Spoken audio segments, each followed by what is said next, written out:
Hi everyone and welcome to Perima's Kitchen. I am Selena, my daughter is Shavaya, and today we are making a simple potato curry with green beans.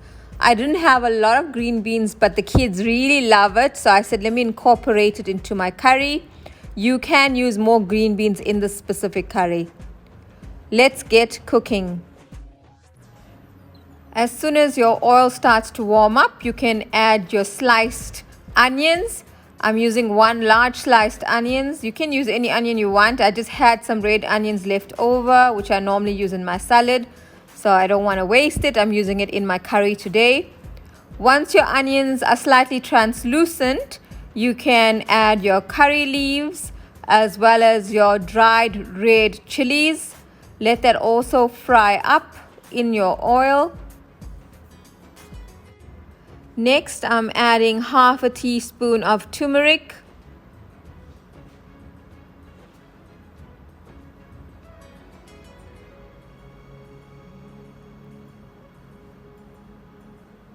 followed by half a teaspoon of masala,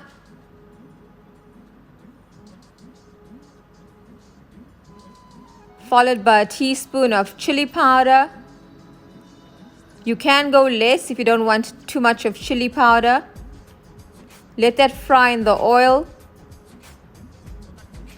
With any vegetarian curries, you don't want it to be overpowering with spices. You want to have the flavor of your veggies that you're actually using. So therefore the portions are very little. I've added a teaspoon of crushed ginger and garlic. Let it fry in the oil.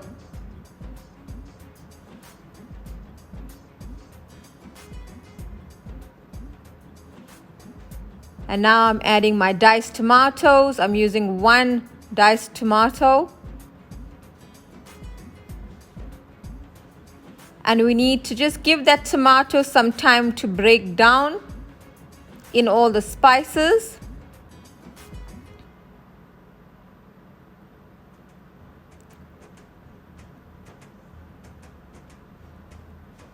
So let it simmer for about 5 to 10 minutes.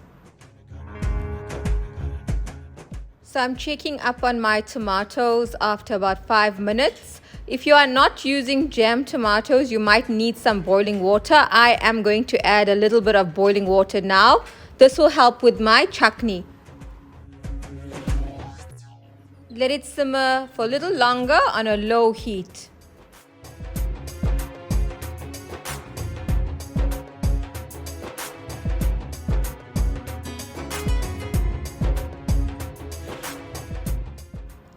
After about 5 to 10 minutes, our chutney is ready. I'm now going to add my diced potatoes. I'm using about 4 diced potatoes today. We always put our potatoes in prior to our green veggies or other types of vegetables because it does take a little bit longer to cook, and we don't want to overcook our green vegetables. So the green beans is so much more flavorsome if you add it towards the end of your cooking time. I'm going to add some rough salt to taste, a little bit extra because we still have to add the green beans, and then I'm going to let it cook on a low heat. If you have reservations and feel like you're adding too much of salt, add a little bit of rough salt now, and you can add some fine salt once you add your green beans. The potatoes should be halfway there. I'm going to add a little bit of boiling water and then allow it to cook further. You might need a little bit of boiling water. If you are not using up-to-date potatoes, you may need a lot more boiling water just to help it cook. So use your discretion and add some whenever you feel you need to. After about 15-20 minutes, my potatoes should be ready. I'm going to check up on it now.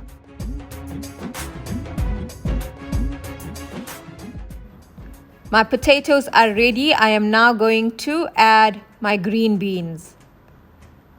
We're not going to leave it for too long.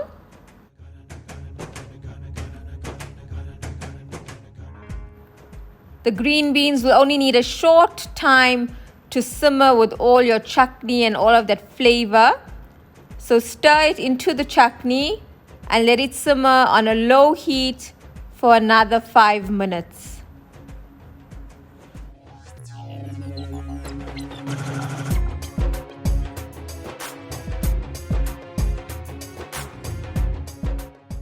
And here we have it, a simple potato curry with green beans. My kids absolutely love green beans. You can just garnish with some fresh coriander and serve. Please subscribe. Kindly hit the notification bell so you are notified when a new video is uploaded. Please like and share, and your comments are always very welcome. See you again soon in Perima's kitchen.